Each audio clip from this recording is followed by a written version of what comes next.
Good evening, everyone. How are you all?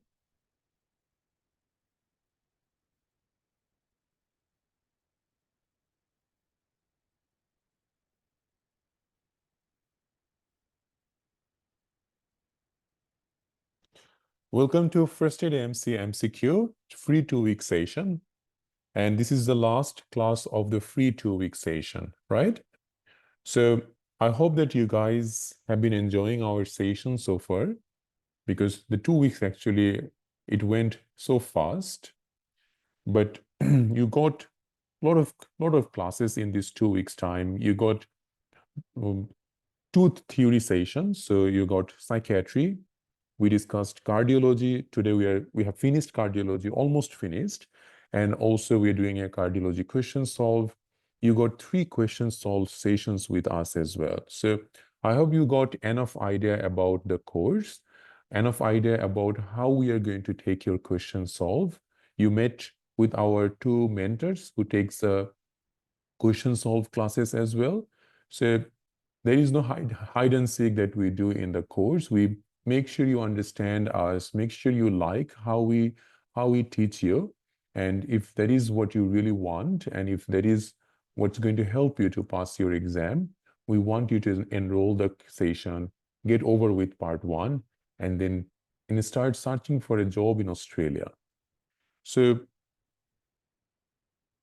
after tonight's session, we will post in the Facebook group for the course students that when we are going to start the session. So most probably what we are thinking that we want to give 1 week gap so that everyone can get enrolled and everyone can get access to the portal. And then from next Tuesday, we are going to start the session in full rhythm. Okay, so that will be our plan for now. Okay, so you'll get the schedule in the Facebook, not in the official Facebook group, but the course group that we are adding the course students. Okay, all right. So let's see how much preparation you have done with cardiology, and we can do some question solve today. Let's start. So your first question: a 17-year-old male was running a race and suddenly collapsed on the floor. Luckily, someone was there and performed CPR as patient did not have a palpable pulse and resuscitated him. Upon arrival to the ED, it is revealed that his father died at the age of 28. He is now alert, asymptomatic, ECG non-eventful, and he is anxious to go home. What would you do next? So you've got a 17-year-old who had a syncope and sudden syncope, right? And you found that the father died at an early age. ECG was non-eventful. What do you think you want to rule out in this patient? Yes, very good. So we want to rule out HOCM in this patient. What else can be in this patient where there is a family history like this?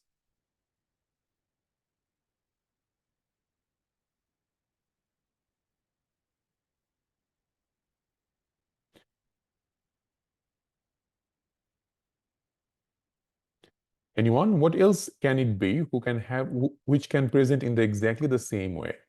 Yes, Dr. Chern, that's right. So congenital long QT syndrome.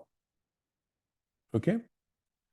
So in this case, because ECG is normal, so you can rule out prolonged QT syndrome. So most likely they want you to rule out HERCM. So you want to send him home and arrange an outpatient consult with a cardiologist, send him home, admit and refer for cardiologist team consult, outpatient echo or stress echo.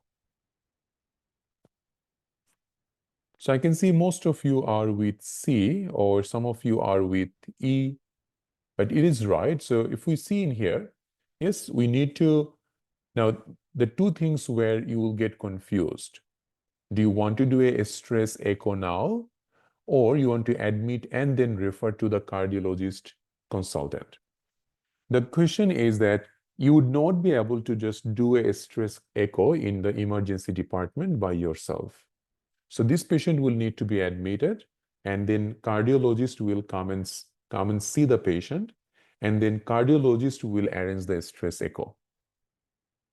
Okay, so ideally, all you can do in the emergency department is a ECG or maybe highest an echo. That's also sometimes you can't do it in a ED.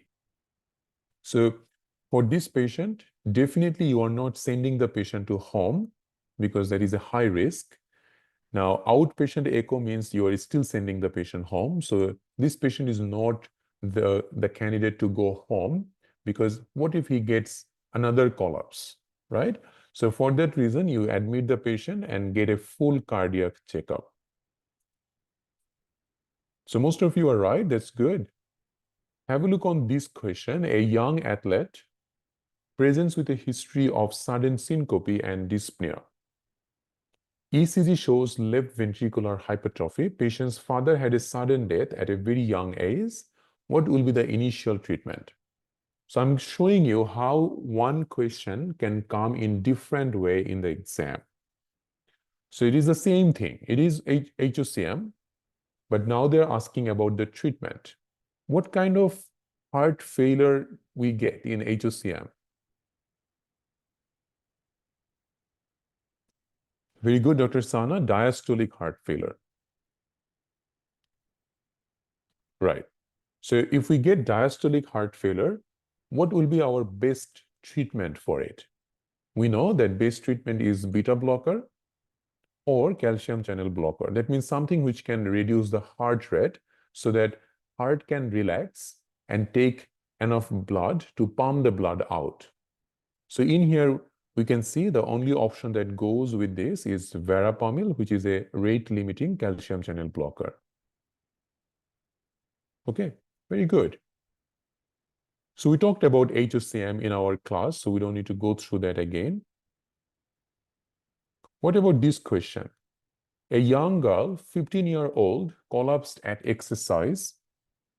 Her father had HOCM, so they already told you. After ECG and echo, you found no abnormality. What would you do? So you have done a ECG and the echocardiogram, but there was nothing wrong. Would you just send the patient home? No.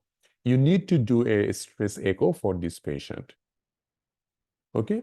So see that the questions can come in a different way in exam. Have a look on this one. The same case, a 9-year-old male was running, playing football, suddenly collapsed on the floor. Upon arrival to the ED, it is revealed that his father died at the age of 28. He's now alert, asymptomatic. What would you do next? What do you want to do next in this patient? A Holter, a stress echo, repeat echo after 3 years, ECG, or just a echo? Very good. So you guys actually got the main idea that we talked about. Very good. So yes, our next step should be ECG first. So I'm very impressed. So you guys understand what next means. That's really a good thing. Okay. All right, now we move on to some other questions. So a 16-year-old male who presents with ejection systolic murmur in second left intercostal space. Which of the following is likely to be the diagnosis? So you've got a 16-year-old ejection systolic murmur in the second left intercostal space.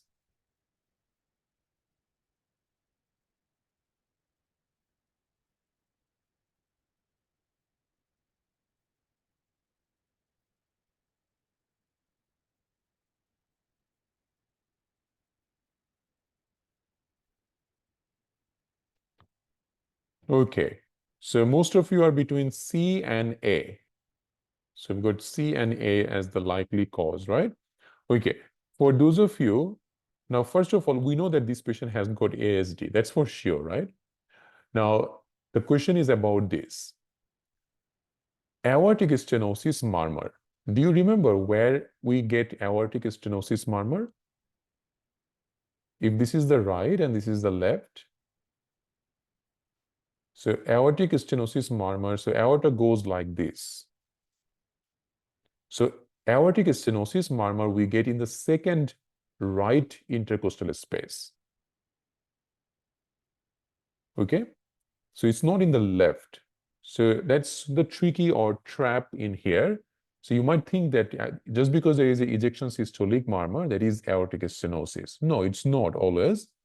So remember, aortic stenosis murmur, the murmur will be best heard on the right second intercostal space.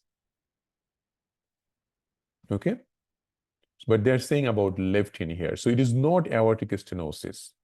So what else it can be? Mitral stenosis, we know that it's not, it's a diastolic murmur, so it's not mitral stenosis also. Aortic regurgitation is a pansystolic murmur, and it's also not best heard on the left intercostal space, not on the second, but fourth intercostal space it can be. So even if you remove all the option, you come to the right diagnosis, okay, which is pulmonary hypertension. Now, can anyone tell me that how a ASD patient gets pulmonary hypertension?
All right, let's find out. So what's actually causing this?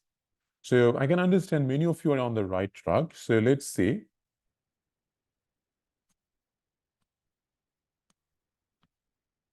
So atrial septal defect means the defect is in the atrial septum, right? So over here. So if we draw our aorta, when atrial septal defect is there, what happens? So we know that left heart has got higher pressure than the right heart. So blood will flow from higher pressure to lower pressure, right? So blood will be in a left to right shunt. So when there is a septal defect like this, so more and more blood coming to the right heart, and then that blood is going to your right ventricle, and eventually that also needs to go through the pulmonary artery. Okay, so that's one of the thing. So when there is a left to right shunt, still this can cause a pulmonary hypertension just because that more and more blood coming to your right side. Sometimes the most common one is that at some point, when there is more pressure come on this right side, the patient can end up getting a right to left shunt also. Okay, now that's a long way. That's not what we really want to talk in here. But the main thing is that pulmonary hypertension means there is more pressure in the pulmonary artery. So basically, the simple solution or simple thing is that when there is a septal defect like that, blood will come most of the time, like at least initially for a few years, there will be left to right shunt. So blood will come from left to right atrium. Then there is a lot of blood in here. So blood's coming from the vena cavas, blood coming from here. So there is increased atrial pressure in here. That all the blood going to the right ventricle, and then it also needs to go through the pulmonary artery, causing pulmonary artery hypertension. Okay, so that's basically the easiest way to understand the ASD with pulmonary hypertension. Okay, now we haven't discussed a lot, or we haven't discussed the pediatric heart condition in cardiology. This will be discussed in pediatrics. But the most common pediatric cardiac defect or valvular heart disease, or you can say the most common cause of murmur in children, is the VSD, the ventricular septal defect. In ventricular septal defect, you get pansystolic murmur at the right sternal edge. So you get pansystolic murmur. Whereas in patient who has got atrial septal defect, and that is the second common heart defect in children, the ASD also can give a ejection systolic murmur. And that ejection systolic murmur is on the left side. Okay? So the murmur that they are giving in here, the ejection systolic murmur on the second left intercostal space, that is just ASD murmur, not any other valvular disease. Again, going back, so ASD causes ejection systolic murmur, and it is on the left mid to upper sternal border. Does it make sense, guys?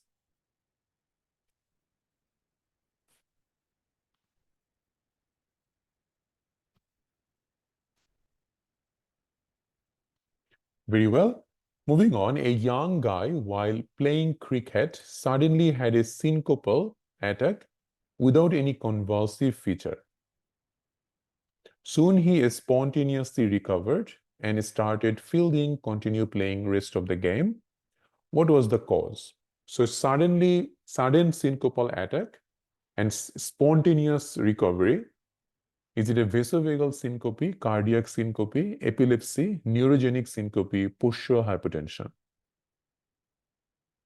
Now, let's see how we can come to a right diagnosis. Definitely not epilepsy, because it already says without any convulsive feature, so rule that out. Postural hypertension, patient usually gets dizziness when they change their position. So note that. Vasovagal syncope, patient has a gradual fall. So they always know that they are going to fall because they get a prodromal symptom. So they get lightheaded, dizziness, maybe a bit of cold and cummy, and then they fall. So it's a gradual fall. And they also regain consciousness gradually.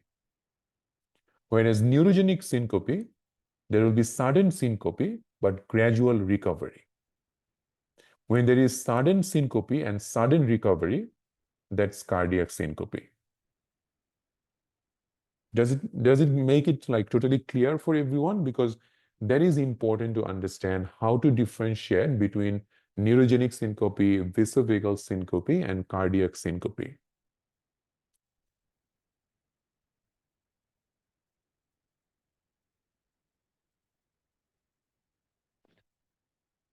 Okay, so vasovagal syncope, there will be gradual syncope with a gradual recovery.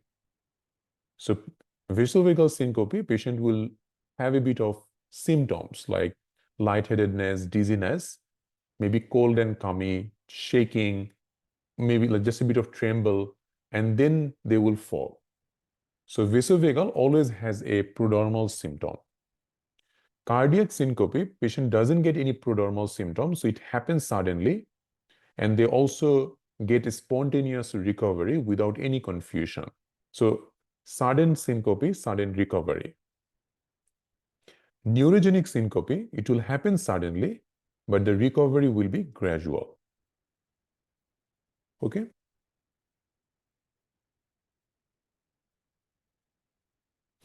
Yes, so exertion is always related to cardiac, right? Because when patient do the exertion, then the heart needs to pump more blood. So that's why most of the cardiac things happens during exertional activity.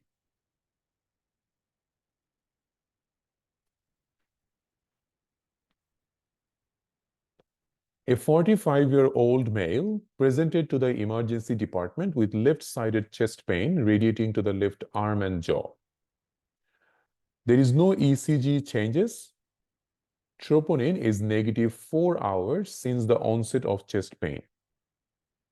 He has been on sildenafil for ED, metformin for type 2 diabetes, ramipril for hypertension. What would be the most appropriate next treatment? Nitrate, heparin, morphine, beta blocker, paracetamol.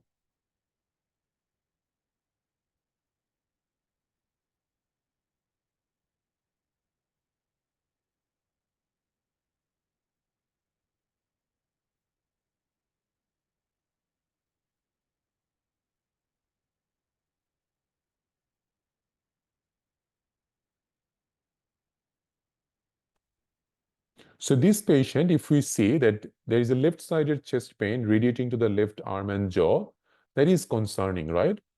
There is no ECG changes. Troponin is still negative 4 hours since the onset of chest pain. But still, we can't be totally sure that there is nothing wrong because it can change. Patient is on sildenafil, we know that. So what will be the next treatment? Nitrate? You can't give nitrate in a patient who is on sildenafil. So that's right. Remove that. Heparin, morphine, beta blocker, paracetamol. Paracetamol is out. Beta blocker is not the first line thing in this case. So we have got heparin and morphine.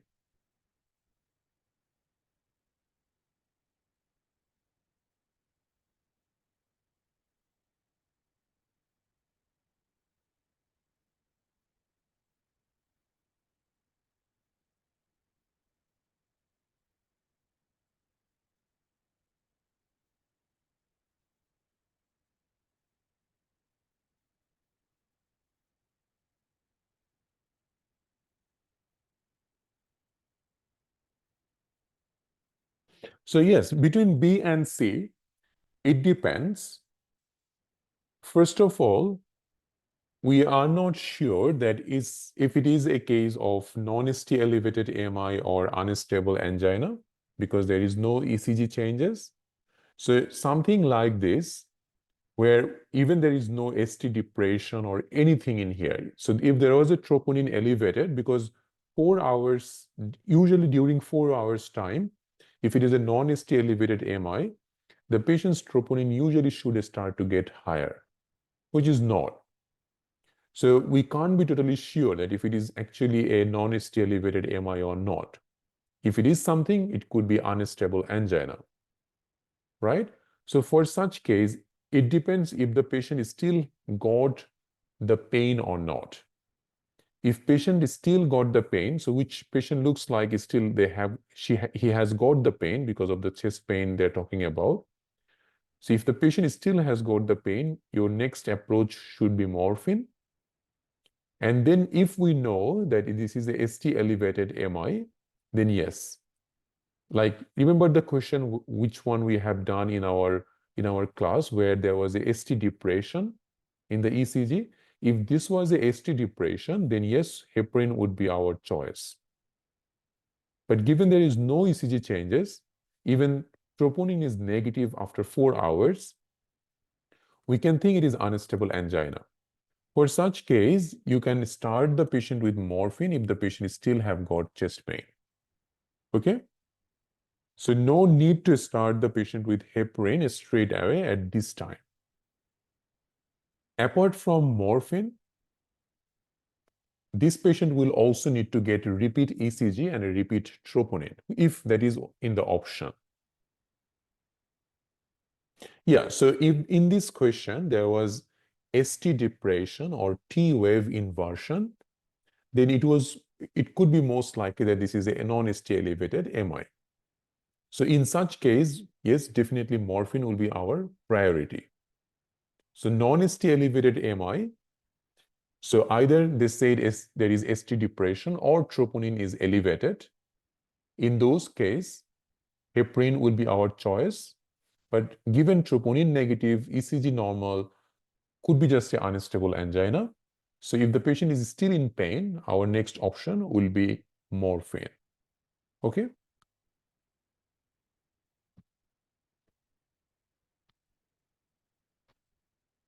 A 72-year-old male presented with severe chest pain radiating to his back. Why nitrate is contraindicated in sildenafil? Because together it can cause significant hypotension. That's why we don't give it. 72-year-old male presented with severe chest pain radiating to his back. On cardiac examination, you notice diastolic murmur. Chest X-ray shows widening of the mediastinum. ECG given, what is the most appropriate management? So what do you think this patient has got?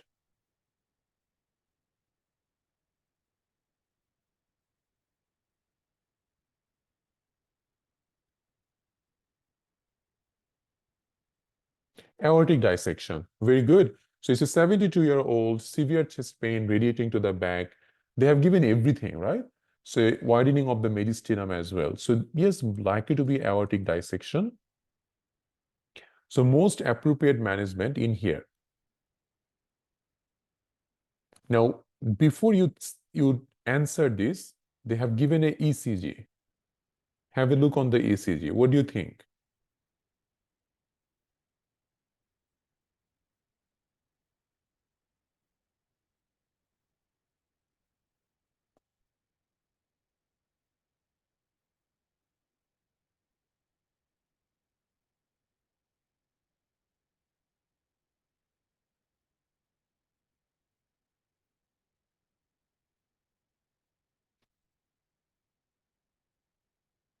Yeah, so this patient has got lead 2 ST elevation, lead 3 ST elevation, AVF ST elevation.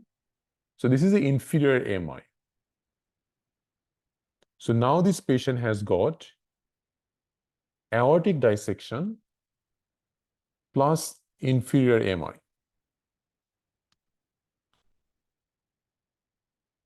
What would you do?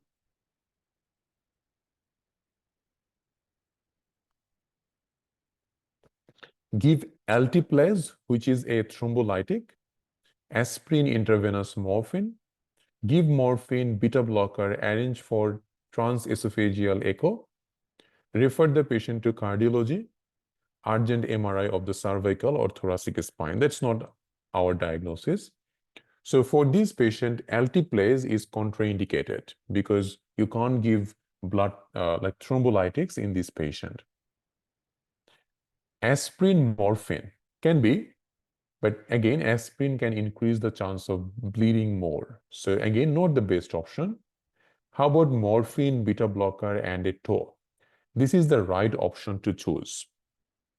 Okay, because for this patient, yes, you can refer the patient to the cardiology clinic, but you would need to start some medication before you actually refer the patient to the cardiology clinic. It's not that in the emergency department you can't even start morphine and beta blocker for this patient.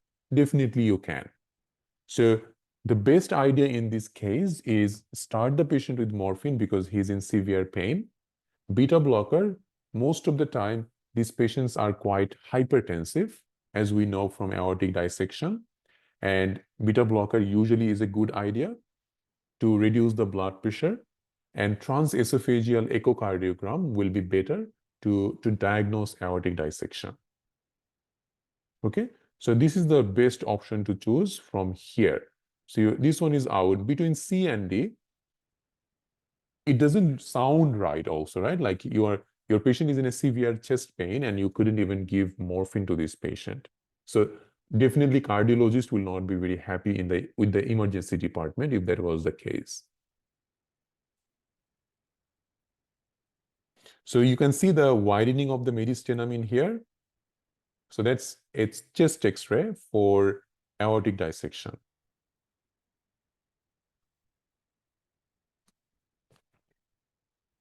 Let's say this is a 60-year-old man with multiple falls during the day, especially in the morning after waking up.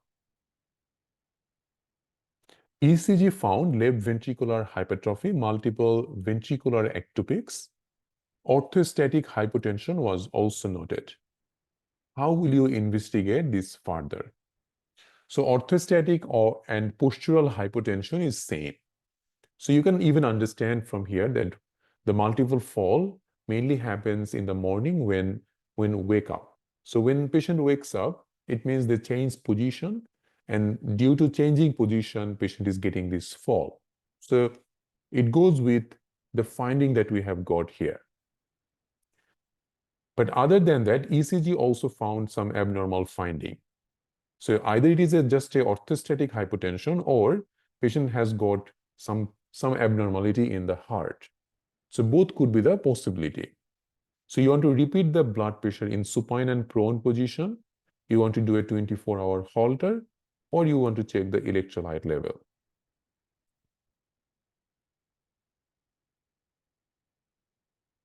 Now remember, just because only one time you got orthostatic hypotension, you can't confirm that it is postural hypotension until you get at least 2 more repeat blood pressure check.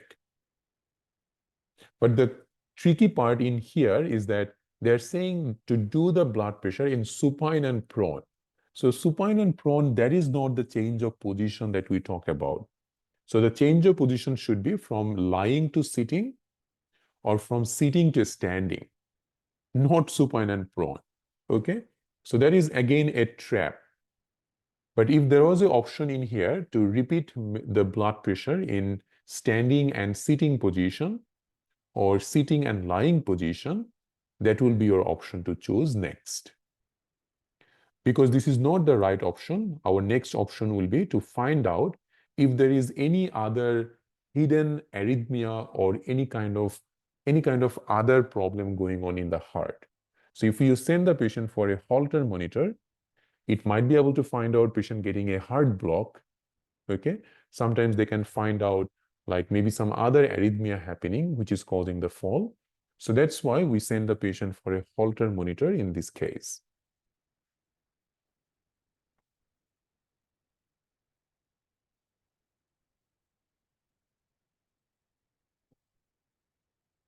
Okay.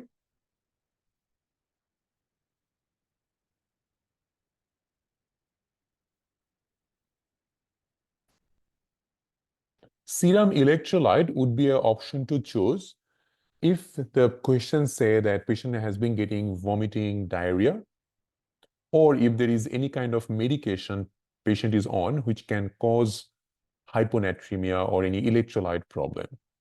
Okay, so if you see that patient is on a medication which might cause hyperkalemia or hypokalemia or hyponatremia, something like that, like if there is any indication that yes, we need to check the electrolyte, then we would choose that. Is there any indication in here? No.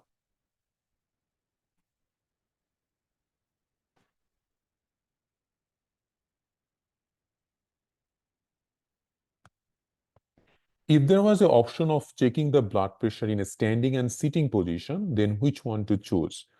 Yeah, you'll have to choose that first, because we need to do a repeat test to confirm this. Just because one blood pressure showed orthostatic hypotension, it's not enough. So you need to check it multiple times.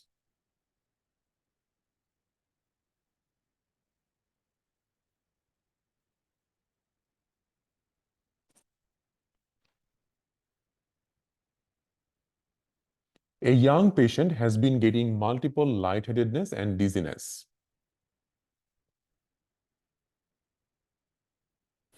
Okay, Dr. Kanja, so just because you are choosing an option doesn't mean that we are not going to do anything else. That is one thing that's important, right? So always remember what's the next. Just because you are doing a repeat test for that patient doesn't mean that you would not do a Holter. You would do the Holter anyway in that patient, but the question is next. Okay? So a young patient has been getting multiple lightheadedness and dizziness. His clinical features are normal, chest X-ray ECG normal, Holter shows ventricular ectopics. What will you do next?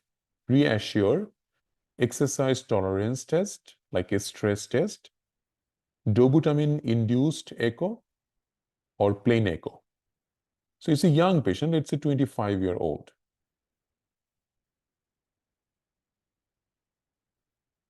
So let's talk a little bit about premature ventricular ectopics. So ventricular ectopics are just like an abnormal beat in between the normal beat. They are usually asymptomatic, 90% cases. They occur in 20% people with normal heart.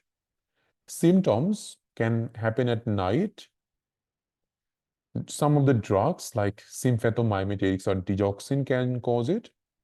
Look for evidence of ischemic heart disease, mitral valve prolapse, thyroid toxicosis, and left ventricular failure in this patient.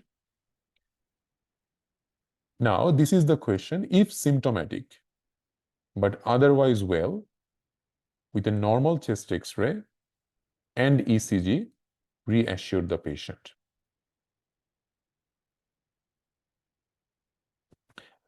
It's very unlikely that a patient who has got ventricular ectopic, especially if it is a young patient, that they will need a medication to treat that. Okay, so for a young patient, we normally would not treat them until this is really, really needed.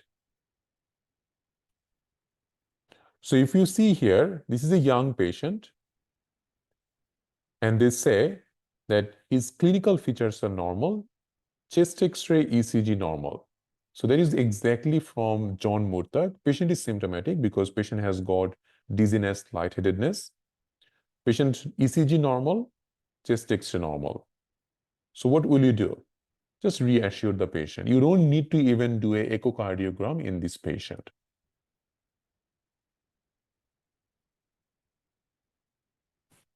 Okay, so our option to choose in here is reassure.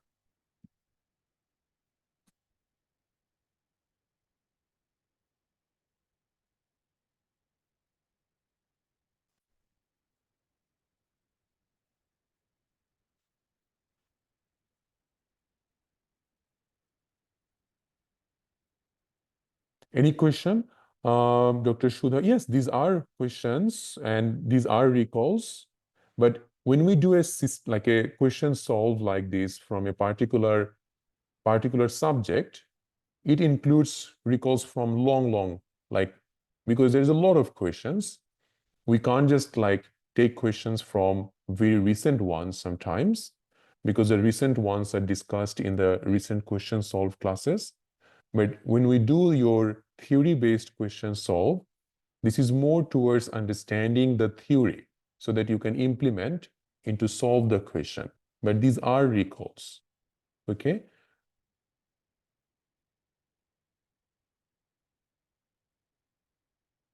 And the thing is that it doesn't actually matter. If you are understanding the questions, that means you are understanding your theory. The question solve that we do in theory, it is more important that you are you able to implement your theory knowledge on these questions or not? Okay. And as I said, you would never ever memorize any questions, because that is when people get it wrong. You understand the question, you answer it accordingly. That's what you are learning in here. So when we do echo in this patient, so echo usually will be done in an elderly patient. So if this was a 50-year-old patient, yes, I would send the patient for an echo. Okay. But because the age is really like just a young patient doesn't need medication for a ventricular ectopic. And if you would start the patient with antiarrhythmic medication, then before starting the medication, you would need to do an echocardiogram for this patient.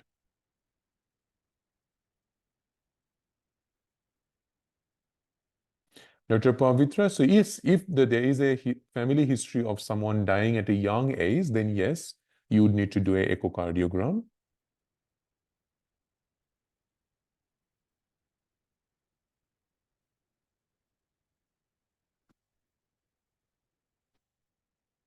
So a scenario was given with a multiple drug, including ramipril, amlodipine, hydrochlorothiazide, celecoxib, And it is asking that which combination making muscle weakness without any tenderness.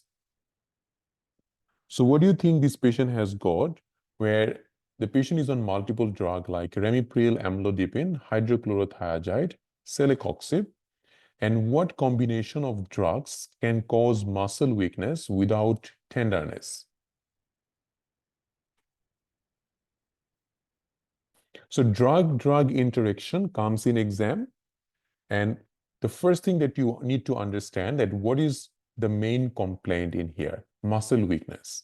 So look for, so ramipril, it's a ACE inhibitor, and it can cause hyperkalemia, whereas hydrochlorothiazide causes hypokalemia. So both of them will counteract each other. So this is not causing any electrolyte problem. Amyloride is a potassium sparing diuretics, so it will increase the potassium. Ramipril is a ACE inhibitor that will also increase the potassium. So this patient is getting hyperkalemia. Celecoxib is a NSAID. It can increase potassium, but thiazide will reduce the potassium. Again, it will counteract each other, so no problem. So this is the option. So both hypo and hyperkalemia can cause muscle weakness.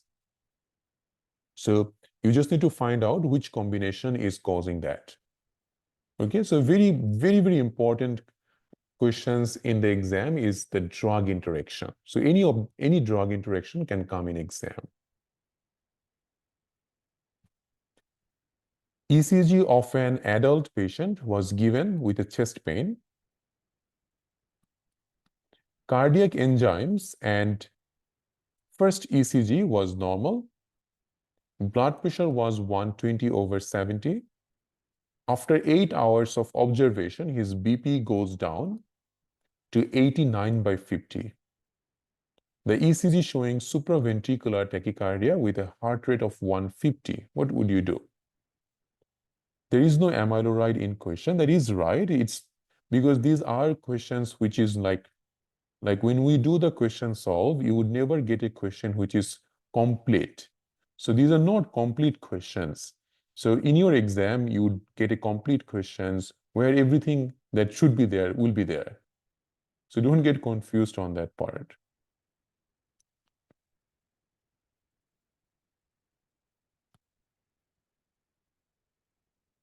So let's talk about a little bit about supraventricular tachycardia management.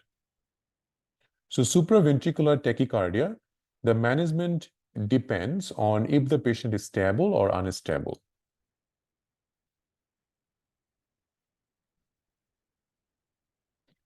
When we call that a patient is having unstable SVT, unstable SVT means patient's blood pressure is low, so hypotension, so blood pressure less than 90/60.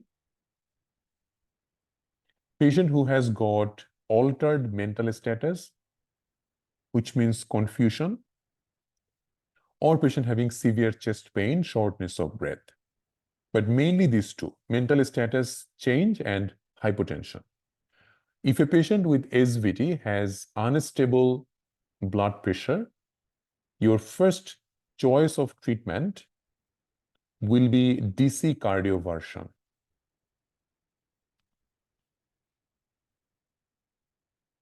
So unstable SVT will directly go for DC cardioversion. But in a stable SVT, there are a few things that we can try first.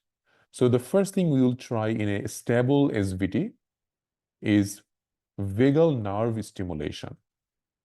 So vagal stimulation can be done by Valsalva maneuver, can be done by carotid sinus massage, can be done by immersion of the face in ice or cold water. So anything that stimulates the vagal nerve will be your first choice of treatment. If vagal nerve stimulation doesn't work, your second option will be IV adenosine. If the first IV adenosine doesn't work, you can repeat it multiple times. If IV adenosine is not in the option, the alternative for adenosine is metoprolol. which is beta blocker. Still not working, the third option will be DC cardioversion. DC cardioversion, also known as synchronized cardioversion, because synchronized means that when you give the shock, you synchronize the shock with the R wave on the ECG. That's why it is called synchronized cardioversion.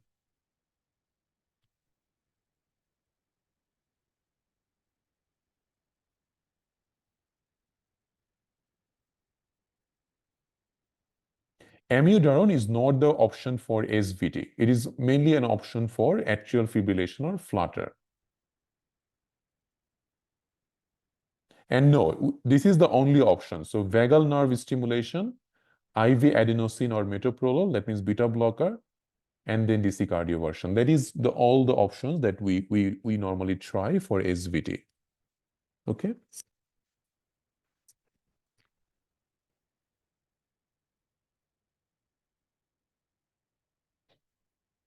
You can try, like both of them works in the same way, metoprolol, verapamil, but I'm not sure why you are too much interested with verapamil. That will be our third option or fourth option.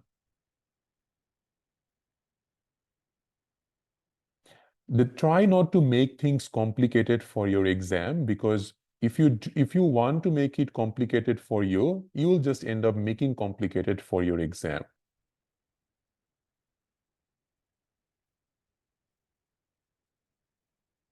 Okay, so we always want you to make sure that make it simple.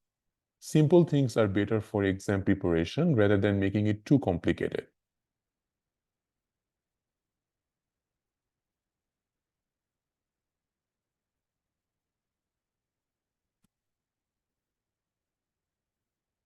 Where we can use like the thing is that where we use beta blocker, we can use calcium channel blocker in that same case, because the work is same, because it can reduce the heart rate, and we want this patient's heart rate to come down.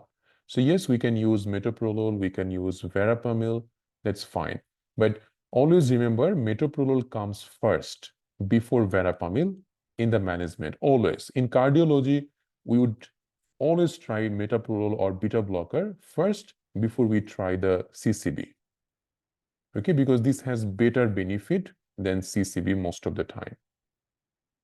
Even though if JM put verapamil before metoprolol, we would still go for metoprolol as the first line choice if we need to choose between these two.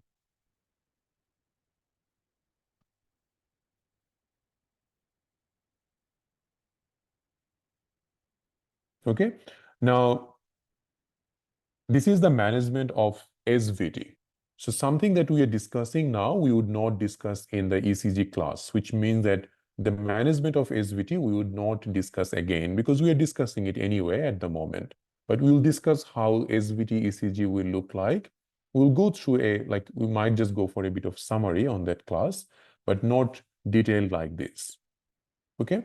So any question with the SVT management?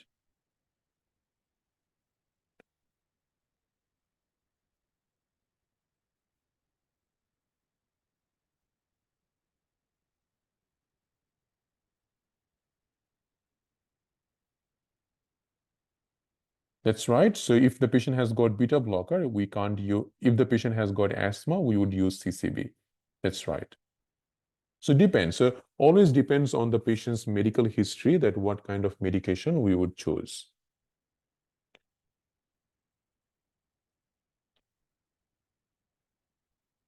A patient on digoxin, bisoprolol, and thiazide diuretics, long-term history of hypertension and congestive cardiac failure, and AF. Stop taking medication for 3 weeks while on vacations.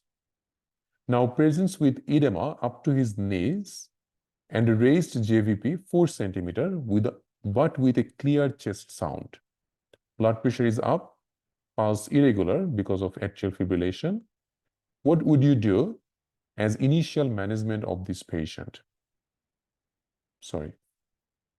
So if you look over here, this patient is on digoxin, bisoprolol, thiazides.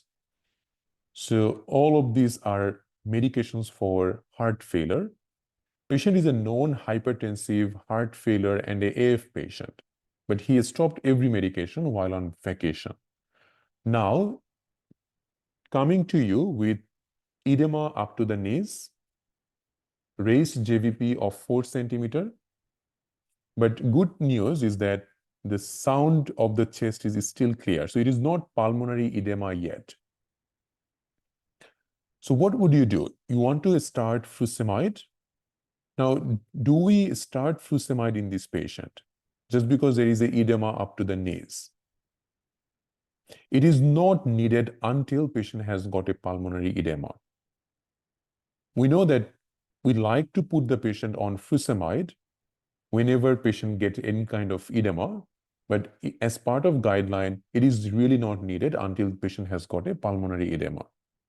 So it is not needed just yet, because if you start all other medications, most likely this edema that's developing will be fine.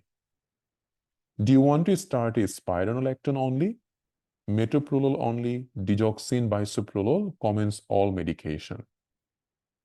In this patient, the best would be, now depend on the option, definitely. As part of this option, I would recommend all medication. But if there is an option in here where they are talking about just adding the thiazide diuretics, digoxin, and maybe any other antihypertensive such as ACE inhibitor if patient was taking. So ACE inhibitor, digoxin, thiazide without the bisoprolol will be my choice, because I would not be very happy to start bisoprolol in a patient who has got a decompensated heart failure like this.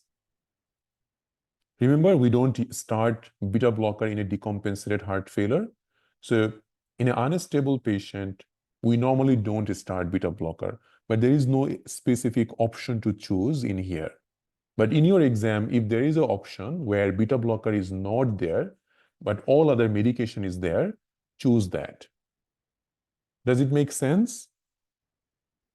So again, as I say that you would always start, like you will always need to choose between the option. The best option that you have, you need to choose that. Among here, the best option is recommends all medication.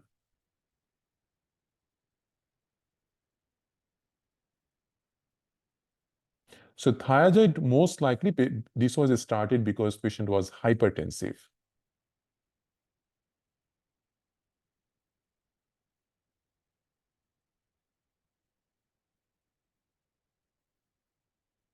Decompensated means when the patient having like this JVP is raised, patient is starting to get edema. So these are all decompensation.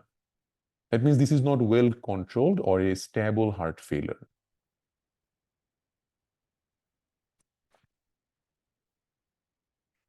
Now remember, in your exam, not everything will be like very normal. Not every patient will have all the good medications that we would like the patient to have, but you can't change it in the stem, right? So please don't please don't ask the questions that why my question has thiazide diuretics in it, because I don't know why it was given to the stem. That is up to the stem people. There is nothing I can do about it. Is it ideal to give it? No. The ideal in this patient would be ACE inhibitor or ARB. But can I say why it is not given? I would not answer this question. Can you say that in your exam?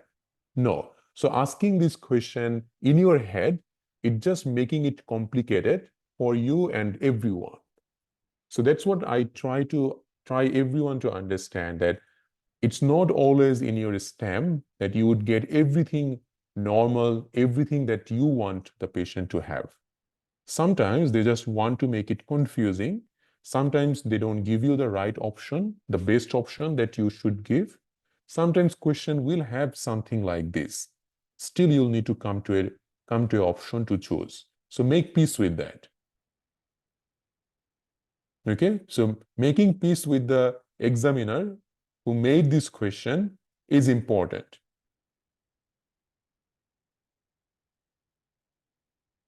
Does it make sense? You guys need to understand that, because if you keep on thinking like you are doing now, that no, I don't like this patient who is on thiazide in a heart failure patient, that's not going to help you in the exam, because it might not be. But still, this, let's say like this patient has seen someone and this was the medication which was started. Maybe patient got complications from ACE inhibitor. That's why they couldn't continue that, right? We don't know. So there is no argue in here about what's given in this stem. We need to work on what is given, and that's it. Okay, it's always remember that it is not a straightforward exam always. The exam is going to be hard. Exam is going to confuse you in a lot of ways, but you need to keep your calm. You need to think that this is what I have got in here. I have to work on what I have got, and that's it. I don't bother about what was given or what was not. Okay? So as I was saying, that this is a unstable heart failure patient. For unstable heart failure patient, I don't like to start them on beta blocker straight away. What I would do in this patient is that if there was a possibility, I would give the patient ACE inhibitor or ARB. Then I would start the patient with maybe even a spironolactone, digoxin, and then wait for this decompensated heart failure to become stable and then start a beta blocker. That would be my choice. But again, my choice doesn't matter in here. Only thing that matters is what's in the option. Okay? So among these, recommends all medication is the best option to choose. And remember always, the furosemide is usually added in a patient with pulmonary edema. Otherwise, if we can control the heart failure with all other medication, we would control it without furosemide.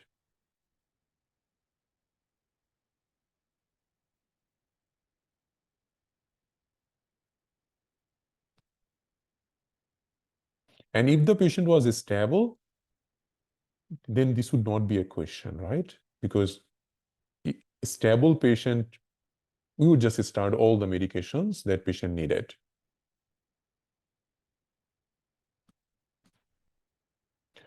Given ECG showing a M spike QRS complex in all leads.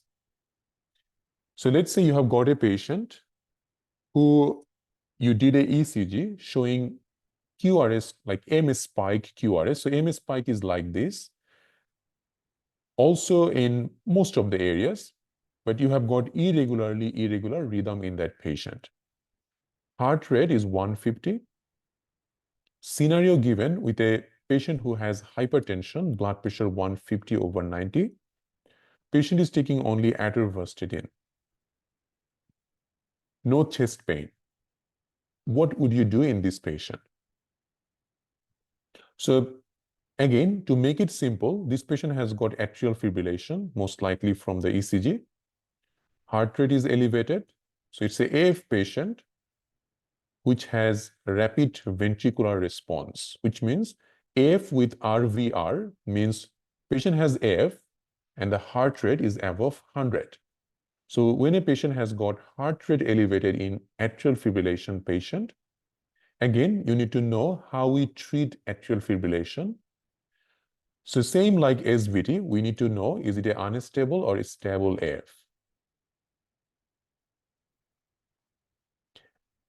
Unstable AF, again, will need a DC cardioversion straight away.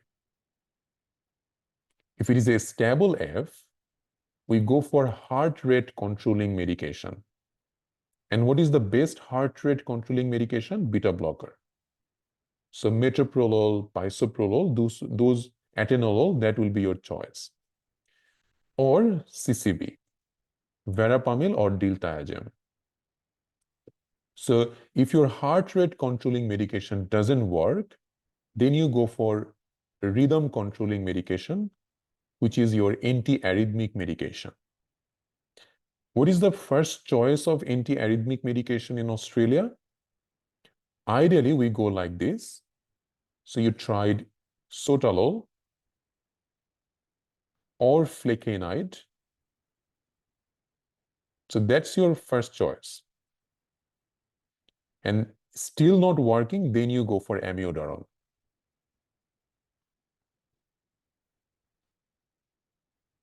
Okay?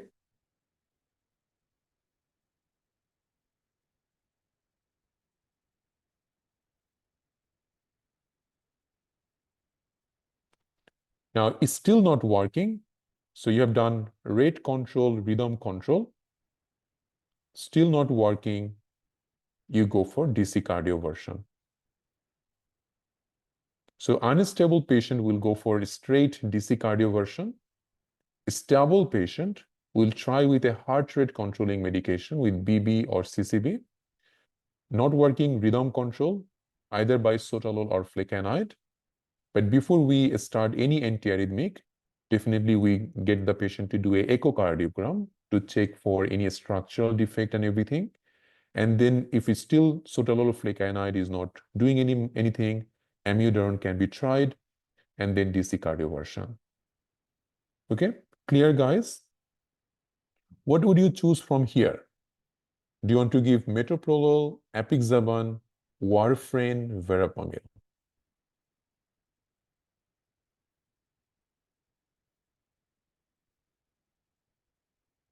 Good question. I don't know what's your name. So you ask that what is the first line management of atrial fibrillation? Because in JAM it is written anticoagulation until contraindicated.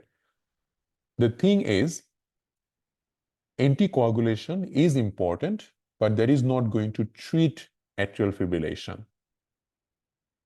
Okay?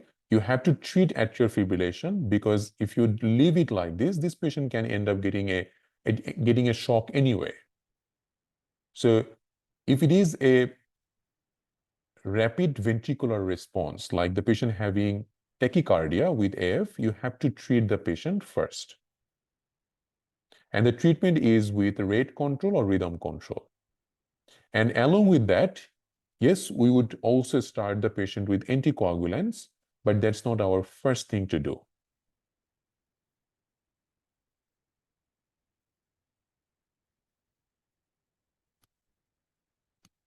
And we will talk about the Chats-Vasquez score in our ECG class, where we start the patient with anticoagulants.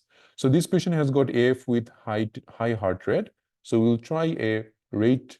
So we will try a medication to lower down the heart rate. So we have got A and D, both options are correct. But as I said, beta blocker comes first. So metoprolol will be the choice.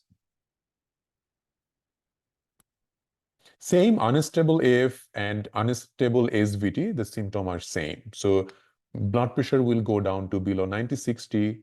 That means hypotension. Patient can have altered mental status, severe chest pain, or shortness of breath. Next, a middle-aged man, known hypertensive, started feeling dizziness, and he feels that his heart is racing. It occurred after running. There was also travel history few days ago. He is on irbesartan, which is ARB, and Hyagite will control hypertension. No mention of diabetes. Blood pressure is good. No postural change. What is the most appropriate next investigation in this patient? So middle-aged man who has got hypertension, feeling dizziness and palpitation. And it happened after running. There is a travel history positive. So CTPA, D-dimer, THAs, troponin. What you want to do next?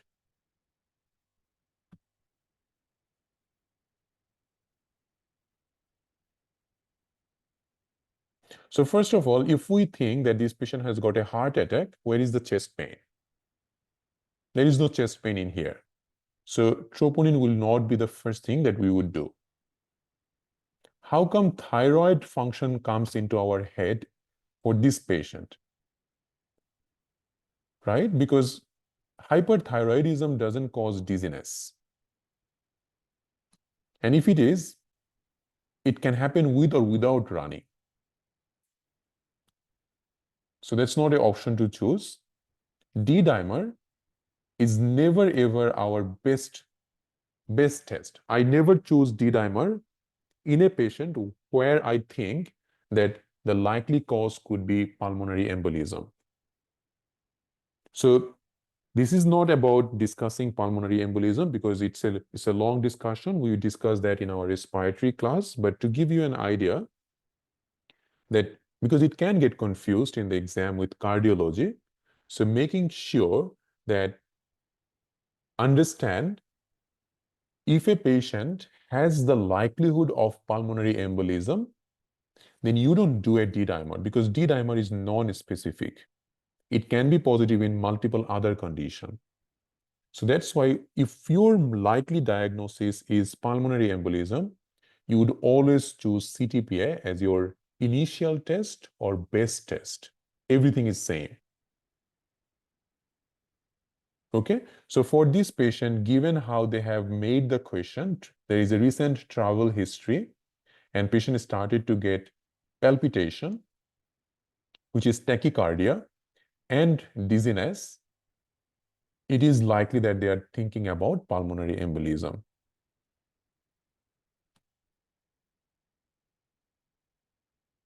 No, if there is no option of chest pain, then ECG is not the must to do, especially if a patient has got like travel history positive. Now, you can actually do ECG if that is in the option, especially if we say that patient has got a palpitation. In a palpitation patient, we can do a ECG first just to make sure that there is nothing else. Okay, but if it was just a dizziness and then patient has hypoxia, tachypnea, then no, ECG will not be the first line option. But if it is a tachycardia, like you can see the heart rate is elevated, then yes, we can do a ECG first, that's fine. And then we can do a CTPA if ECG is normal. Doppler ultrasound will not be the first thing that we would do unless patient has got a DVT feature.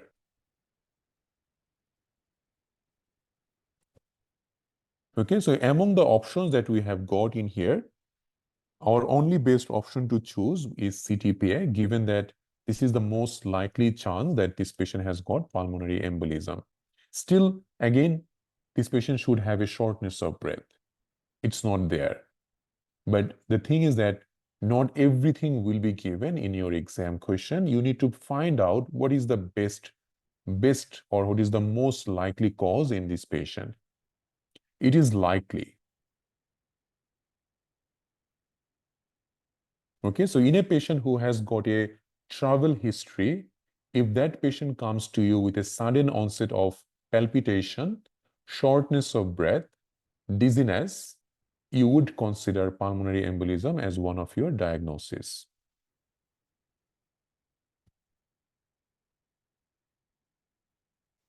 I am not going to calculate it because we will discuss that in our respiratory class. It's not for today's discussion, sorry.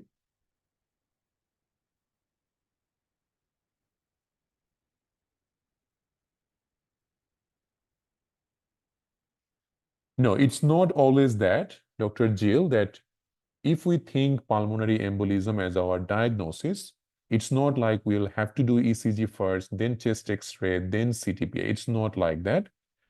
The thing is that what's your likely diagnosis in that patient? If your likely diagnosis is CTPA, doing all other tests, it's just making your main diagnosis to be delayed. And a pulmonary embolism patient can die in front of you if you just want to rule out all the alternative causes where you knew that this patient might have a pulmonary embolism. What would you say to the relative when that is the case? So we always say that something life-threatening like this, where patient can die in front of you, if it is a massive P, right? Just by looking at the patient, you never know. So when there is a possibility that this could be a pulmonary embolism, we don't really like wait for all other alternative tests. Then we go for the most likely test. Okay, so According to the guideline, if the Wales score is more than 4, then definitely we would go for CTPA straight away. We don't wait for any other test. But we will discuss those scoring and everything in our respiratory class. Let's do more questions today so that you can understand how the questions can be confusing in the exam. All right, guys, we'll take some 10-minute break now. And after the break, we will again start. We'll just take a 5-minute break. Okay? Thank you.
All right, everyone, let's continue.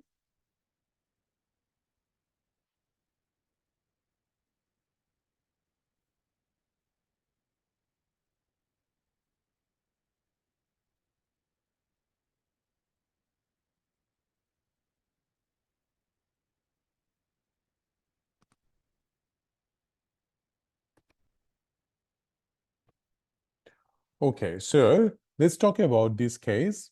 So this is the kind of case that comes in exam. So 60-year-old male, 10 years history of hypertension, feeling dizzy and lightheaded from this morning when he was doing exercise, smoked 20 cigarettes per day, drinks 2 to 3 glasses of wine, blood pressure 138/80,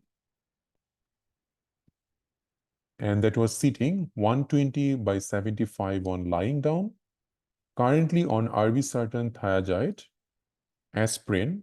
Symptom lasted for about 2 hours. ECG given where it was SVT with a heart rate 150 per minute. What was the cause of his presentation? So what do you think a 60-year-old who has history of hypertension, non-smoker, having dizziness and lightheadedness after doing the exercise? And the ECG shows SVT. So is it dehydration, ischemic heart disease, hypertension, cardiomyopathy?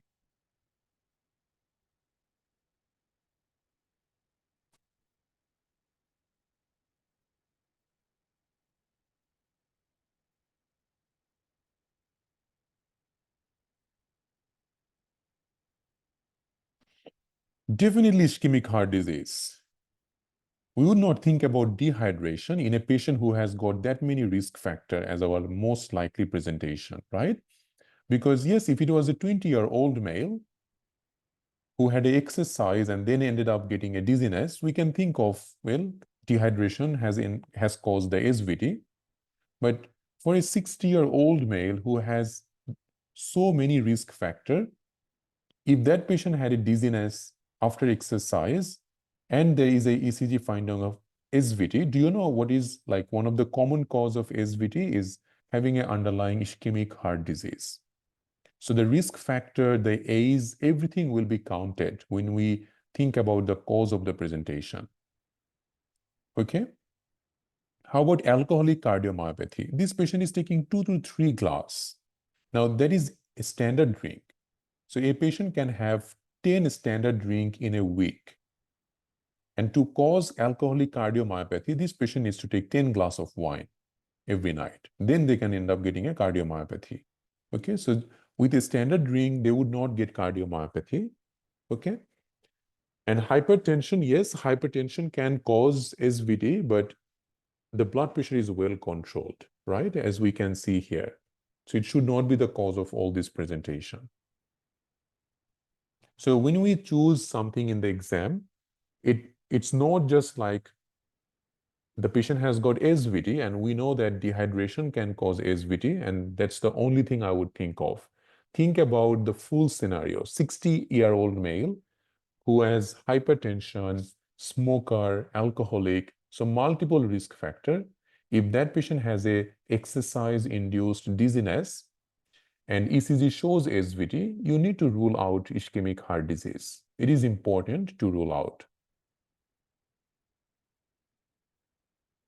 Yes, thiazide diuretics can cause it, but the thing is that then the blood pressure would be low. In this case, blood pressure is normal. So if diuretics is causing it, then the blood pressure should come down low. Dr. Mariam, is everyone able to see the screen properly? The screen should be fine. Maybe you join again, Dr. Mariam. The screen is fine. Okay. Next one, a ECG was given with bradycardia and prolonged QT.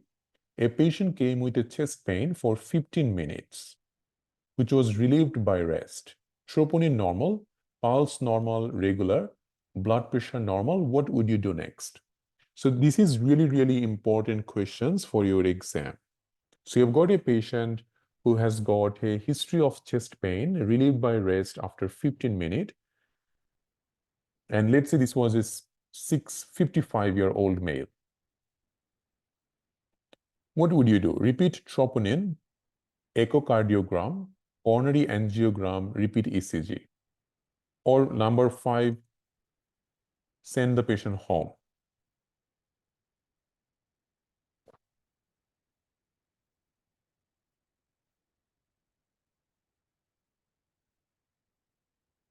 So in this patient, as I can see that this is a high risk group.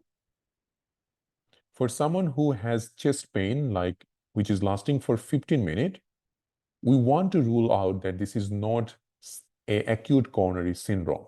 Even though if it is relieved by rest, still, for someone whose chest pain lasts for 15 minutes, if the patient has got like the age group is like above 50, we would definitely make sure that this is not something else. So if your first ECG and first troponin is normal, you need to do multiple ECG at least up to 4 hours, because 4 to 6 hours time, troponin starts to rise. So serial ECG has to be done for at least 4 to 6 hours. And it's still after 6 hours, there is no changes, then this patient can go home. So first you do repeat ECG, then you continue to do the repeat troponin. Okay? There is no need to send the patient to angiogram in this case just yet.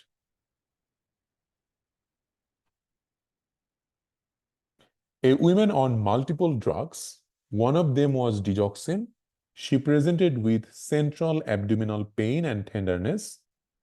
Her pulse was irregular. So we're talking about AF. Apart from CT, what is the most appropriate next investigation in this patient? Kind of like a different scenario, but related to atrial fibrillation.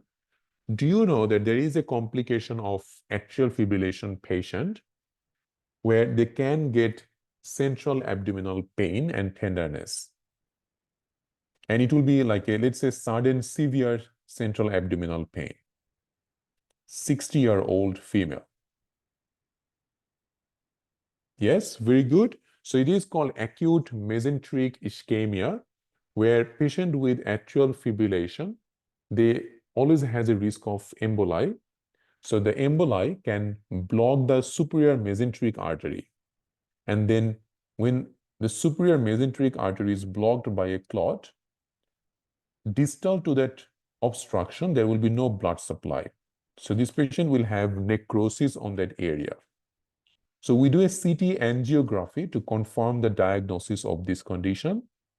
But along with the CT angiogram, what else we can do? Ultrasound, lipase, lactate, or digoxin. Digoxin level will not give us anything in here. Lipase is for pancreatitis, which is not usually the case where central abdominal pain comes. It will be epigastric pain. You have already done CT. Why do an ultrasound? So we do a lactate, because when there is a ischemic necrosis, the lactic acid starts to build up there, and you can get high lactate in that area. So serum lactate will give us an idea that the necrosis or ischemia is ongoing. Clear? So if you get a patient who has atrial fibrillation and coming to you with a sudden onset severe central abdominal pain, your one of the DD should be acute mesenteric ischemia. Next most appropriate means what is your next, which means initial, or you have done few things, what will be the next? So next most appropriate means next. And if it is, they're saying most appropriate, that means the best treatment or best investigation that you would do for this patient.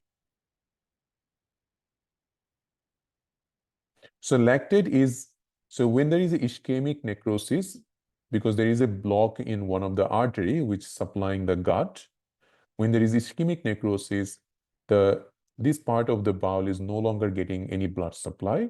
So this is like a common pathophysiology. You must have read it in pathology. So when there is ischemic necrosis, there will be lactic acid formation there. And most of these patients will have a high lactate. It's kind of an indication that there is necrosis happening. So this is where the patient will get the pain. So your patient gets severe abdominal pain, profuse vomiting, diarrhea, and they can get localized tenderness on that area.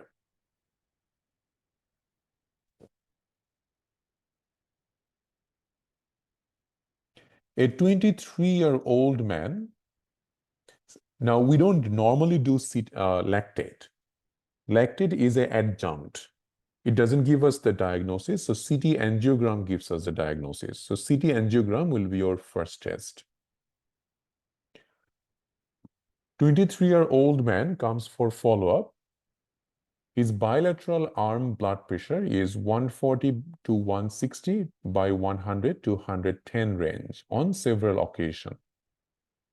Occasional headache, rest of the physical exam and urine analysis is normal. Heart rate 75 with a mild left ventricular hypertrophy.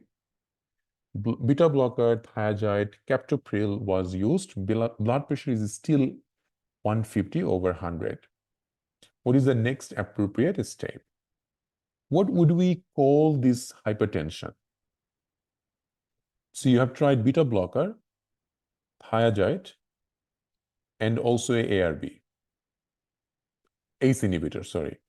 So if you use multiple, even with 2 antihypertensive maximum dose, patient's blood pressure is still high, that is resistant or refractory hypertension. For a 23-year-old, if you get a refractory hypertension, what should be one of the common secondary cause that you want to rule out?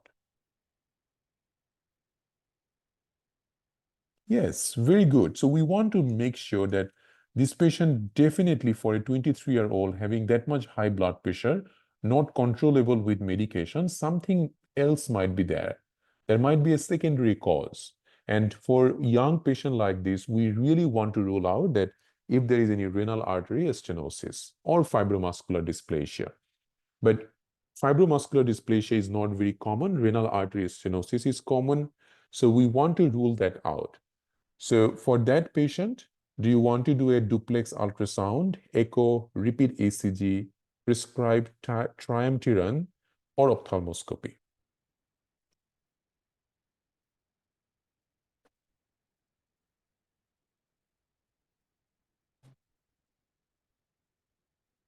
Yeah, we want to make sure it is not renal artery stenosis. So that's our first thing that we want to rule out. Okay. Ophthalmoscopy can be done, but it will be adjunctive investigation to find out any hypertensive retinopathy. And most importantly, if the patient has got any vision problem, then for this patient, yes, you would do a ophthalmoscopy.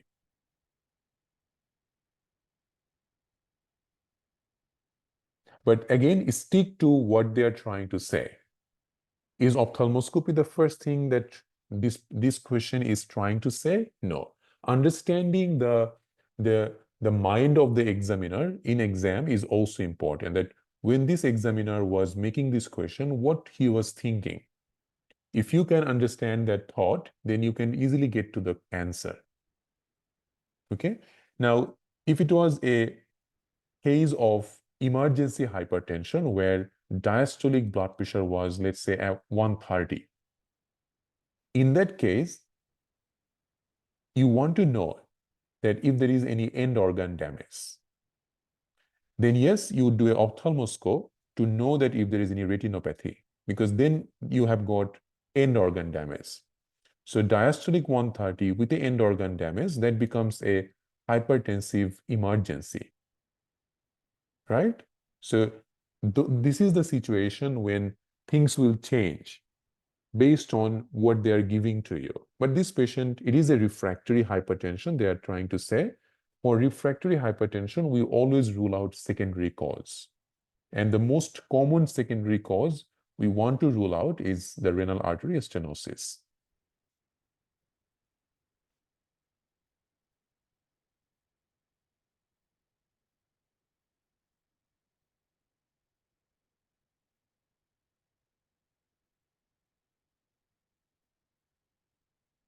Why coarctation of aorta.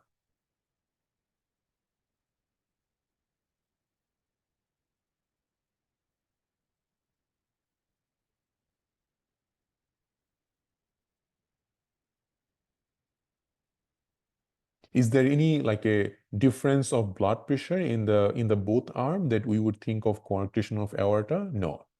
This is not that. It's about like they just gave you a range of blood pressure. So even to think of coarctation, you need to have a difference of blood pressure in the both upper limb. Okay, so it's not the case in here.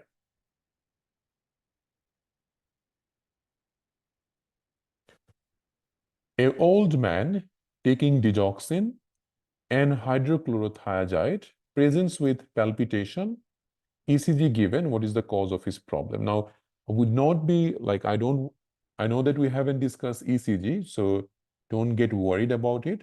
But just remember that digoxin question, even digoxin is not really used anymore, but it comes in exam. So that's why we still discuss digoxin so that you know what could be the complication of it. So I'll show you, you don't need to know this answer. So digoxin toxicity can present as any kind of arrhythmia, but one of the common feature of digoxin toxicity is a ST depression like this. So you see that it's called reverse tick sign, where you get a ST depression almost everywhere, but most common in the chest plates. That is one thing you have got here. You can also see that this patient has got a bit of irregular rhythm as well, right? So the patients who get digoxin toxicity can get any kind of arrhythmia. They can get ectopics, they can get heart block, atrial flutter fibrillation, anything. For this patient, they say that the patient has got a palpitation, digoxin, thiazide. What is the problem? Digoxin toxicity, hypokalemia, hyperkalemia. Definitely with the ECG, for hypokalemia, hyperkalemia, there are different ECG presentation. We will show you in the ECG class, but this is not that. So given you have got the classic reverse tick ST depression, this is definitely a digoxin toxicity. Okay.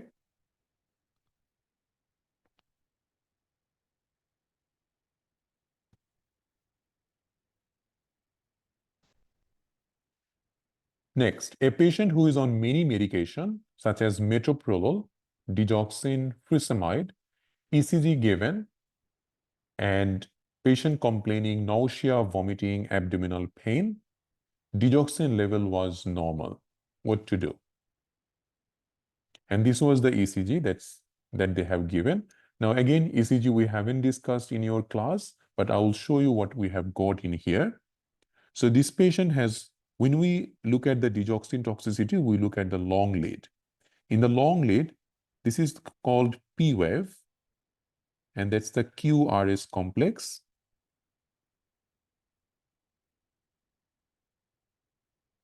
Okay. If you see here, this patient has got a prolonged PR interval. This is P and that's R. Normally, the PR interval is less than 5 small square. This patient has got almost 8 or 9. So this is prolonged PR interval. We also looked at if there is any drop beat. There is no drop beat in here, so it's not it's not a second degree heart block, at least we know that.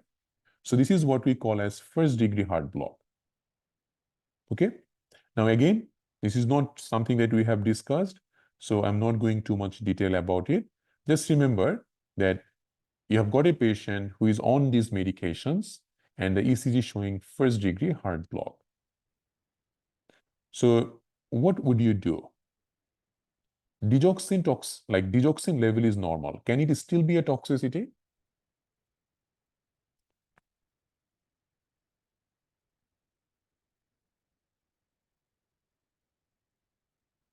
Yes, it can. So I think we talked about it. Even though sometimes the level shows normal, that's a trap. It can be digoxin toxicity. we don't actually look at the level to say that it is toxicity. We look at the patient's symptoms and the ECG. If the ECG finding is there and patient has got the classic symptom, which is nausea, vomiting, that patient has got digoxin toxicity. So you have to stop digoxin in this patient. Okay? So that is also important to understand that sometimes they just give you that, yes, digoxin is normal. So if most of the people will think that it is normal, that means no toxicity. But remember, sometimes the blood level can be normal, still patient can have toxicity features, and that is enough to diagnose it. So in those cases, you still have to stop digoxin.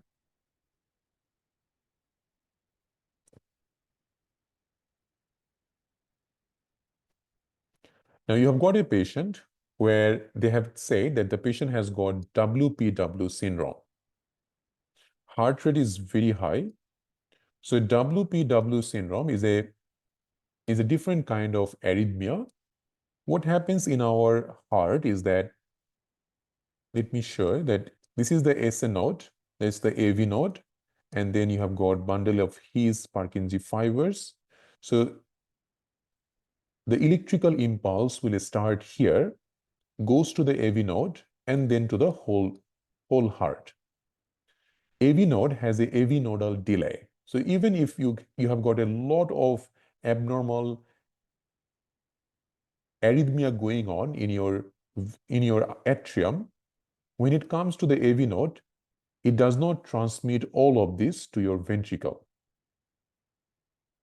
Okay, because it causes delay of transmitting this abnormal electrical impulse to your ventricle. And that is a good thing to have. Now, in WPW syndrome, those patients can end up getting an accessory pathway connecting the atrium and ventricle. And it can bypass this AV node. So, any abnormal electrical impulse can directly go to the ventricle without any intervention from the AV node. It is still intervene, but many will go directly from atrium to ventricle. Now, if you give a medication in this patient which can block the AV node more, that's a trouble. So in WPW syndrome patient, you can't give CCV, you can't give this patient adenosine, you can't give this patient digoxin, you can't give beta blocker. None of these can be given because all work with delaying or blocking the AV node. So you don't give CCB, you don't give beta blocker, you don't give digoxin, nor adenosine. So only thing that can be given is antiarrhythmic medication because they don't really cause any issue with the AV node. So amiodarone, if it is stable, DC cardioversion, if it is unstable. Systolic blood pressure is 105, which is still okay. So this is a stable patient, so we go for amiodarone. Okay, good. And we will show you the ECG of WPW syndrome in the ECG class. Last question for tonight. A 65-year-old patient presented with lightheadedness and palpitation. Examination was clinically normal. He is on perindopril, L-troxin, verapamil, anti-diabetic medication. ECG shows first-degree heart block. What is the next most appropriate treatment? Again, so you have got a patient with heart block. In a heart block, L-troxin is thyroxine. So in a heart block patient, the main thing is that you don't want to give any medication which can reduce the heart rate more. So find out from this medication if there is any medication which can cause worsening of the heart block. L-troxin has nothing to do. Verapamil is a CCB, so it's one thing that you might want to stop. Perindopril is fine. Digoxin, again, it can also reduce the heart rate. Now, in this case, what you want to stop, verapamil or digoxin? Now, they're saying adding. You definitely would not add digoxin because that will cause like worsening of the block. So we have got stop verapamil, because verapamil can cause more reduction of the heart rate and the heart block can get worse with that. So stop verapamil in that case. Okay, so these are questions related to heart block, and you get a lot of these questions in the exam, and most of the time you find out which medication is able to reduce or worse the condition, and then you stop that medication. Yeah, we will talk about heart block in our ECG class. Perindopril is an ACE inhibitor, so it will not cause any problem with heart block. Same with Altroxin, which is a thyroxine. It doesn't cause heart block anyway, so it's fine.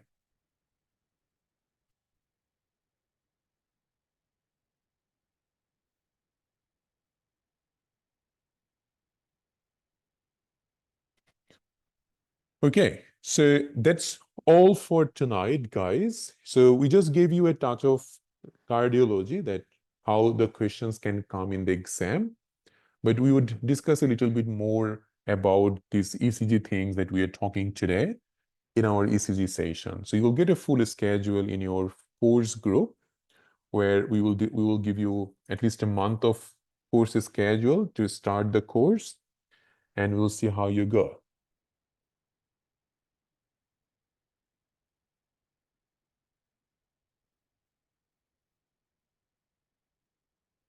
It's already more than 50 mocks in the portal. Dr. N, what's your full name? And we add mocks in the portal every month. So after each month, we would add more and more mock, so that we always do. But there are already like more than 50 mocks in there. I would say you start them and try to finish them, and that will take a good amount of time. Now you can actually unmute yourself and ask questions if you have any. We will go through, because this is our last session on free 2 weeks class. I would go through a little bit about the course so that you are aware of the course and what's our plan and everything. So let's discuss the course detail again a little bit. And then if you guys have any questions, feel free to ask. Good evening, sir. Good evening. Sir, our next class will be on next day. Is that correct? Likely it will be next Tuesday, but I will give you the schedule by tonight. Okay, sir. And sir, I have another question. You have told me next month you will put the another MCQ question. So does it cause the expiration of the current question? That's all. No. No, it will always be there. So we just add more, but the current one will be there. Okay. All right, so let's discuss a little bit about the course. So the course, we started the free 2 week sessions from 10th of August. We had a trial class on 27th. Now, the free 2 weeks class is finished today. The course classes will start likely from 27th, so we have given you a 1 week gap in between, just to make sure that everyone can get access to the portal, can get added to the Facebook course group, and you can have a smooth journey with us.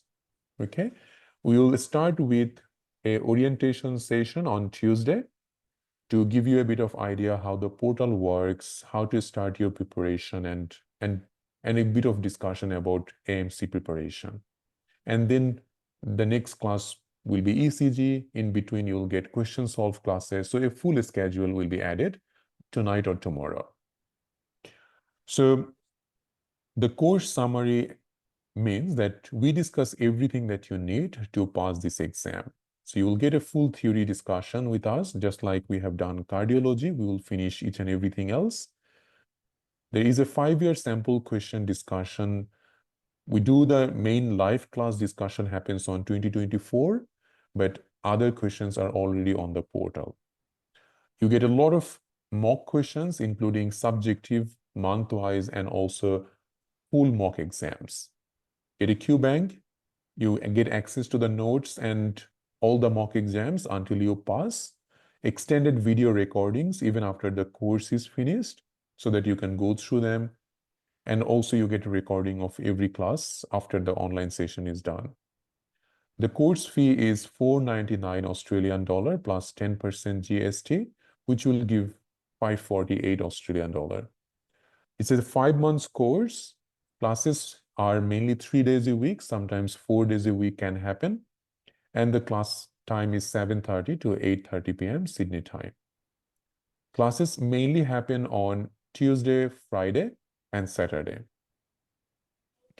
We discuss theory from John Murtagh mainly, and others guideline we will go through in your course. And you already know that we discuss theory-based question, like we did a cardiology, and then we do a cardiology question solve. And then you can also go for cardiology mock test in the portal. Sample question, we discussed that. And after sample questions, after a month, we usually add one, like every month we add a monthly mock test, which will give you a bit of idea about monthly mock exams as well. The software already has got a huge amount of collection of mock tests, which will give you idea about everything that you need to understand the timing for your exam. We do extra classes, usually at the end of the course, ECG, CT scan, and many others which comes in exam. Okay, so, and all the soft copy of the books will be provided. It has been already provided in the course group anyway. Now, we always say if you don't have 5 months to prepare, let's say someone's exam is in October, November, this is still fine.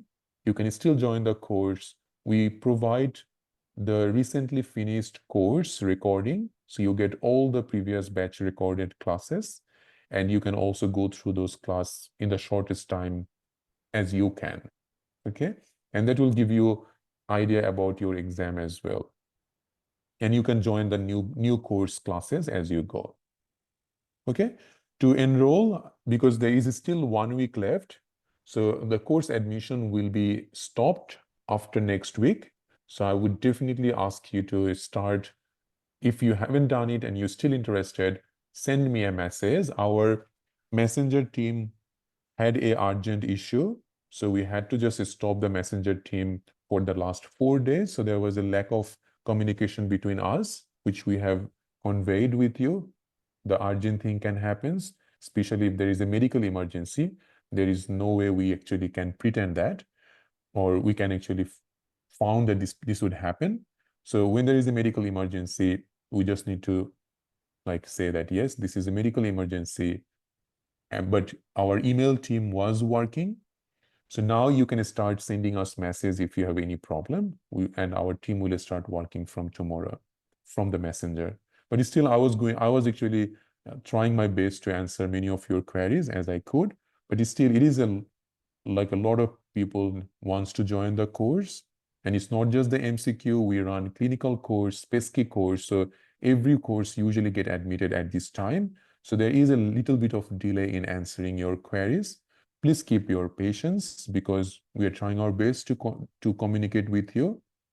So if there is a delay in accessing the portal, that is also very normal. But your portal access will be given within this next 1 week time. Okay. So Any we have questions? to just text you personally, or is there any group? So you can either send an email in here. So that's Yep. firstaidamc4536@outlook.com. That will be the best to start with. If you don't get a response, then you can definitely send me a message in the messenger.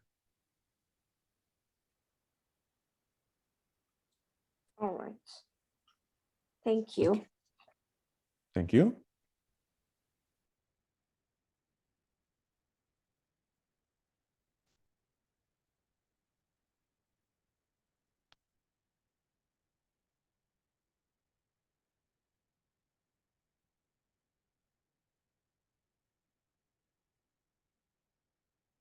At the moment, Dr. Samin, focus on the theory for the initial 1 month at least, and then start doing the question solve. You don't need to do 5-year question solve. If you can at least finish 1-year question solve, that will be enough for your exam. It's right. The question, so our classes will start from next Tuesday. Even the question solve classes. So there will be no class on this Friday. Okay.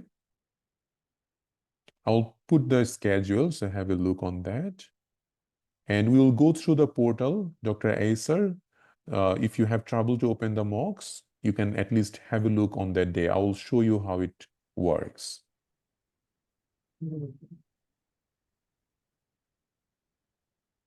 Excuse me, sir. Yes. Sir, do we need to study guidelines separately, or you will cover it in our theory sessions?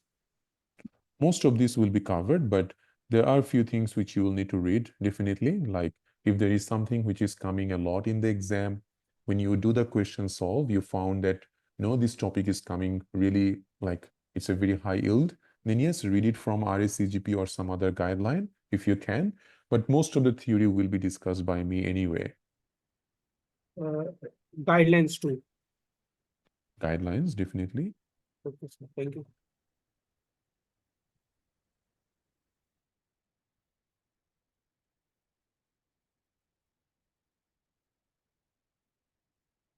Yes, Dr. Sanjita, the questions are different from AMC handbook. We don't take any questions from handbook. The answers are already there. You can go through that. Yes, we normally give you a PDF file on EPIC verification, and you can go through that, and that is more than enough to verify yourself. But if you have questions, you can always ask us. Those will be discussed in our orientation class.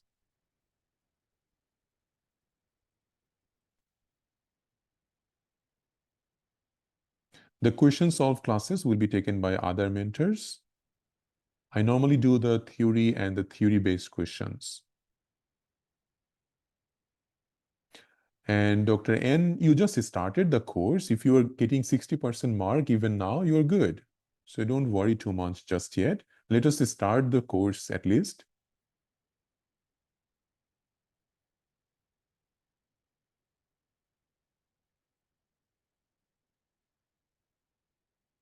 Yes, you'll be able to access the course after 5 months. The class schedule will be uploaded into the Facebook course group. So if you are not added to the course group, this 1 week time is the time where we add you. Okay, so we'll add you there and you'll be able to have a look.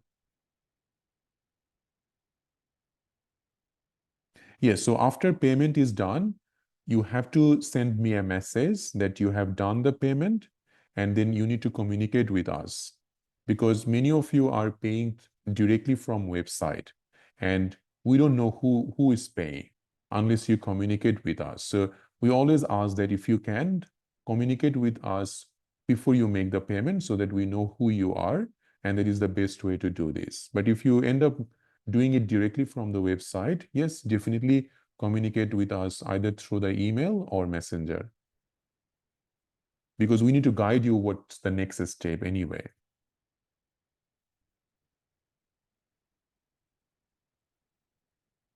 And Dr. Sana, that's right. It will this week there will be no more classes. Your next class will be from Tuesday. Dr. Sudhara, yes, we would do that. Handbook is must, yes. Orientation class on next Tuesday. Course group means batch 11. Yes, that's right.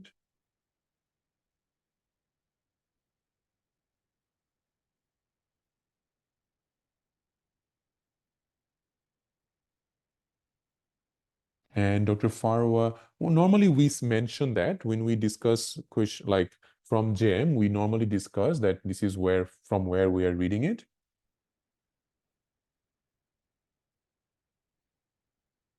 All right, guys. So it was very good with the free 2-week sessions with all of you. I enjoyed showing the course materials, showing how we normally go through the courses. I hope you enjoyed it. I hope it is something that's going to help you to pass your exam. But definitely you have to do your hard work.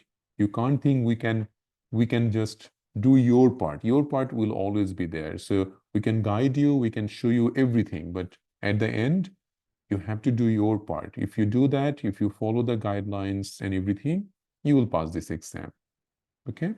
So for the course students, you will get everything done in the course group. You will get all the update. So keep an eye on it. If you are not added to the course group yet, but you have made the payment, please make sure to send either an email or a message, okay, in my messenger, please. Thanks all. Have a good night. Take care. Bye.